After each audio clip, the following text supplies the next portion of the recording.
Now starting, all attendees are in listen-only mode.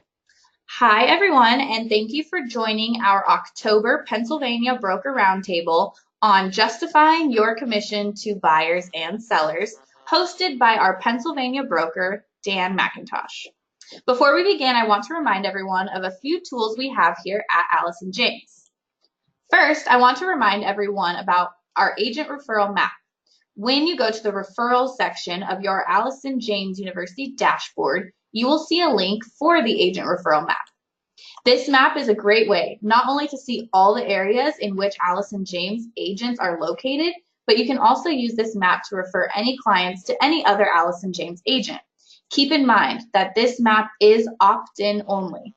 Therefore, if you do not see your name on this map and you would like to be included, please go ahead and email at support@ajicorporate.com. Speaking of referrals, keep in mind that if you are receiving a referral from an outside brokerage, you will need to provide them with a W-9. You can find the Allison James W-9 and many other useful forms under the corporate forms section of Allison James University. With that being said, let's go ahead and get started with our Pennsylvania Broker Roundtable. I'll now pass it over to Dan. Good afternoon, Dan. Good afternoon, Tori. How are you? I'm doing great. How are you? I'm very good. Excited for week 3 of our Brokers Roundtable.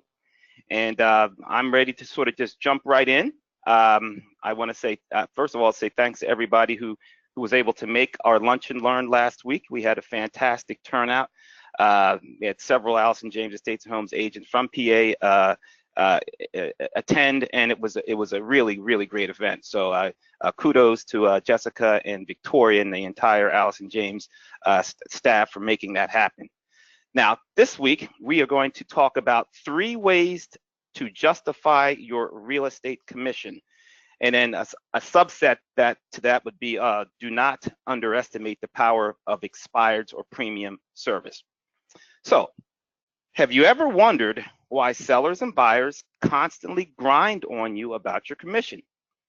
If you want to stop the grind, today's conversation is going to look at 3 proven strategies to protect yourself from commission depression. When it comes to defending your commission, a key point to remember is that 15% of all sellers make their listing decision based solely upon the commission rate. They view all real estate agents and companies as being the same. Consequently, it makes no difference which agent they hire. The only thing that matters to them is paying as little commission as possible. Another 5 to 10% of all sellers want only the very best and are willing to pay full commission to obtain it. The balance, 75 to 80%, will pay a full commission if you can show them how hiring you will help them obtain a higher price than listing with an agent who provides only limited or cut rate services. If you are facing a case of commission depression, here are 3 surefire cures. So, objection number 1. Here's if you have a seller that comes at you with this: you make too much in commission. A weak strategy approach to that would be, and a lot of us have used the weak strategy, when a seller challenges you about your commission, explain how the commission is broken into 4 different parts and that you don't get the entire 6%. Instead, the commission goes partially to your broker, the other agent, and his or her broker. That's a weak strategy, and I'll tell you why. The challenges of that strategy: telling the seller you get approximately 1/4 of the commission puts you, as the agent to be, in a defensive position. The moment you have to justify how much you're being paid means that you are negotiating from weakness rather than strength. Furthermore, the seller cares only about the total dollar amount that he or she is paying rather than the percentage that you ultimately keep. In fact, a classic seller's response to this approach is, so the broker gets half? Your broker's worth millions. Tell him to take a cut. And you know, that doesn't work. Sellers obtain the highest possible price in the shortest amount of time, and by also including a 90-day marketing plan. The best way to circumvent that objection entirely is by discussing marketing tools early in your presentation as part of your premium marketing plan. This is one of the ways I like to go at this difficult question when I get challenged on my commission. If the seller is still challenging you about your commission, you say, Mr. and Mrs. Seller, this is our premium marketing plan, and you can call it whatever, premium or your AJI exclusive. You customize it, but make sure they understand that it is the top tier plan. But Mr. and Mrs. Seller, this is our premium marketing plan that provides you with the maximum exposure to the marketplace that results in the maximum net price to you. If you want to pay a lower commission, I'll be happy to refer you to an agent who provides limited service rather than premium service. Always you avoid using the word discount. Since most people view discounts favorably, a better approach is to discuss premium service versus limited service. While almost everyone likes the idea of having a discount, virtually no one wants to settle for limited service. I also like to use, along with the premium marketing plan, in my neck of the woods, we use premium photos, which I'm sure many of you already do. I also have what we call a premium open house social media campaign, which is, I think, is different from a lot of other companies. We have our social media, digital media company, Impressive Media. They do campaigns for our properties. We have campaigns for open houses. We have campaigns for our new listings. That stands out. Also highlighting that the fact that you may have 2, 3, or 4 Facebook pages that you are using to also help promote their property. We'd also, in that premium plan, you could have 3D virtual tours and hosted video tours. All of these really help you stand out against the competition. So that is objection number 1, you make too much commission. Objection number 2, we're in a financial fix. Now, we've all heard this one.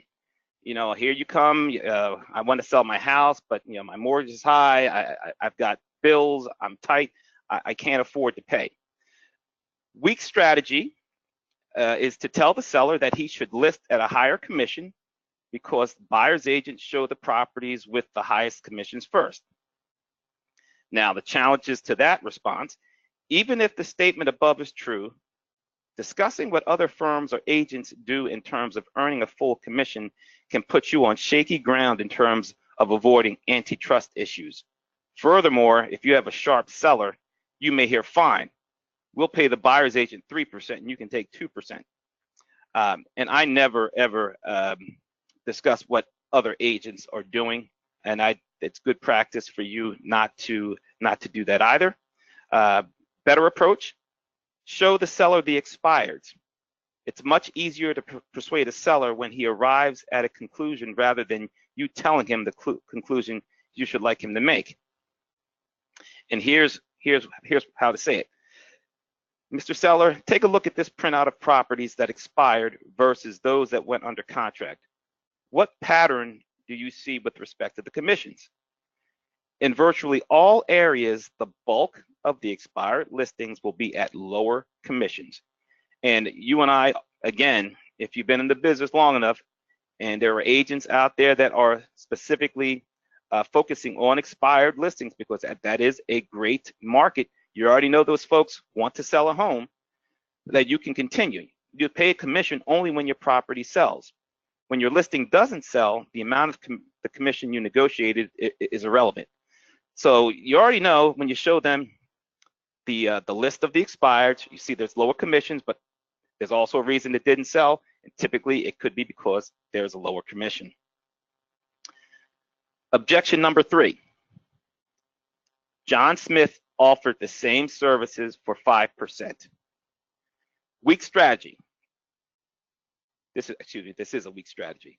I'm the top producer in the area and I charge 6%. Besides, John hasn't done a deal in months. Here are the challenges to that strategy and that response. First, as I mentioned earlier, never criticize another agent. Second, the sellers don't care about your production. They want to know that you can sell their house for the highest price possible in the shortest amount of time. In other words, what's in it for me? Now, I don't completely agree with this particular approach. I think that sellers do care about an agent's production, and I think it's relevant that you can bring that into the conversation, specifically if you have recently sold homes in their immediate area and you know the average time on the market and what those homes are sold for. In that perspective, in that situation, I think your production will speak volume. At that point, you can show yourself as the expert in the area, and that will help you definitively over your competition. So, better approach, rather than telling the sellers what to do, ask a powerful closing question. And here's an example.